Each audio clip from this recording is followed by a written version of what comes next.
All right, so we learn how to solve problems because we know that there's going to be problems, all right? Anyone here think that there's not going to be problems before Jesus come back? Don't lift your hand up. Because we're going to have problems, right? But the solution is in this room. You know what the solution is? Caring people. Caring people are the solution to problematic society.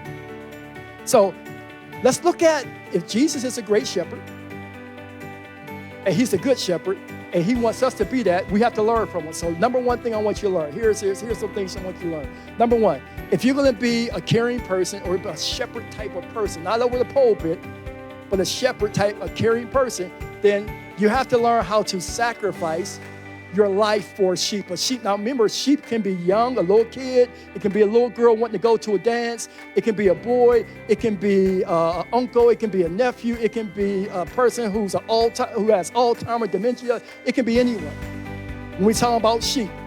But you have to learn how to sacrifice based on John 10:11. It says, Jesus said, I am the good shepherd, and the good shepherd does what he does. He gives his life, or he sacrifices of himself, because without a sacrifice, there's no success. A great man said that when he wrote a book called Fire and Focus a couple years ago. This is what he said. He says, as we make sacrifices to sow seeds, and you sow seeds of time, you sow seeds of talent, you sow seeds of treasure, we position ourselves for success.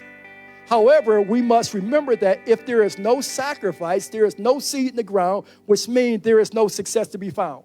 No sacrifice, no success.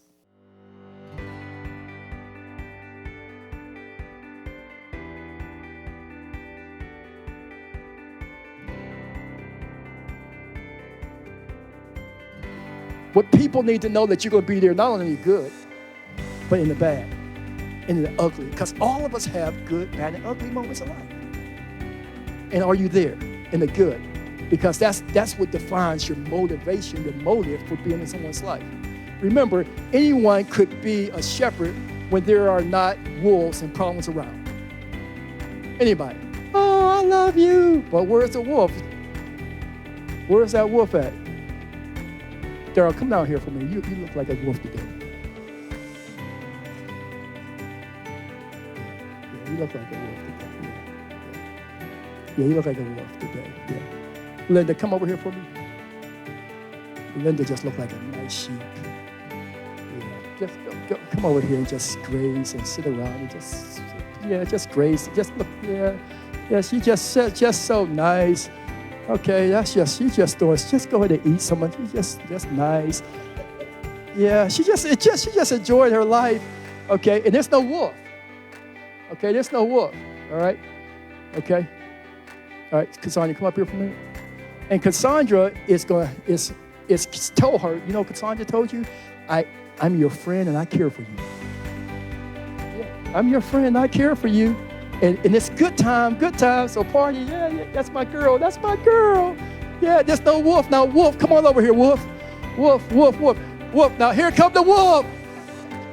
Now, the problem is that when the wolf comes, she leaves. All right? So when the wolf comes and she leaves, you know what she remembers? She doesn't remember the good times. She remembers the time that she needed you, that you weren't there. Okay? And now when someone else comes to save her from the wolf, she never let nobody else in. Because she remembered you, and you created in her mind a memory that says that no one really cares. Thank you.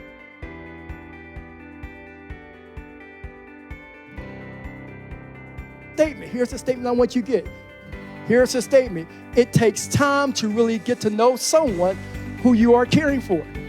Therefore, invest some time to get to know them. It will be the best time you've ever invested. I told Robert Swag, we call him Swag. I told Robert, I said, Swag, you say that friendship is what you do. I say friendship is not what you do. Friendship is the time you invest in what you do. So can we stop calling each other friends when we have no time to say we're friends? You're using terminology that don't fit what you do. Time defines friendship. Jesus had 12 disciples for 3 to 3.5 years on a daily basis. They ate, they hung, they spent time together. So Jesus told Peter, Satan's trying to sift you like wheat, but I prayed for you. And Peter's looking at Jesus. How do you know that? Jesus says, I hung out with you so much that I know your character flaws. You're with people you don't even know, and you call them friends.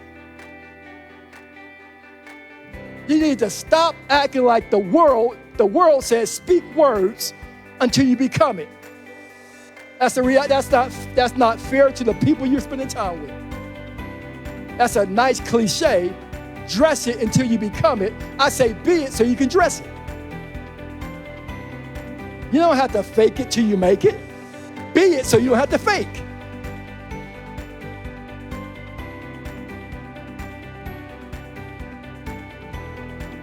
You think I care for you? You sure? If I ask you the tough questions, are you going?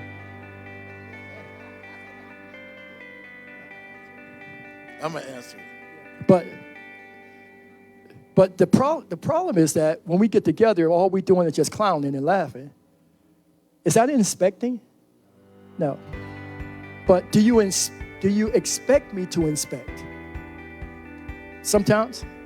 So when you're together with people that you say you care for, do you ask the right kind of questions to show them that you really care? The questions that says that, hey, look, how was you on Moncherie? No. This is national TV. Just hold it down. All right? All right? Good. Jelani, grab your chair and bring it down.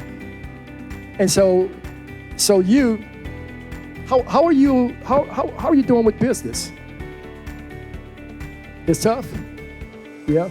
So do you ever want to quit? Yeah. So what do you do about when you want to quit? I just keep pushing, but some days I can be like, forget it. And I just keep pushing. But when we call each other, you call me in the morning about your business. You think I care about your business? Do we talk about it? In the good, in the bad, in the ugly of the business. Because what I inspect, I expect. Now, I tell you, I expect what? You always tell me that. You tell me so much, man. But do I expect your business to be? Do I tell you that you're gonna have a fleet of trucks? You always say that. Now you don't have a fleet today, do you? You're like, Yeah. But because I inspect, I can expect that. I see the potential. All right, Jelani. We went out to dinner with you, right? And this is the first time you and I had that kind of. I think we went out one more time a couple years ago, right? And great time. Now, do you know me? You know some things? Do I know you? Some things? Okay. If I ask you about how do you feel when someone you love left the planet, what's your best friend? Your best friend. No, he left the planet. He went home to be with the Lord. He was your best friend. All right? All right? Now, can I ask you that question? And I'm allowed to ask you that question. Does that hurt? It does. But who has the right to do that? Someone that's what? Someone who cares. But what if no one ever asks you that? You have to carry that yourself. And how many times are people carrying things because they don't have this? They don't have what these guys have over there. And all we have is people who say we care, but there's no time invested to show we care.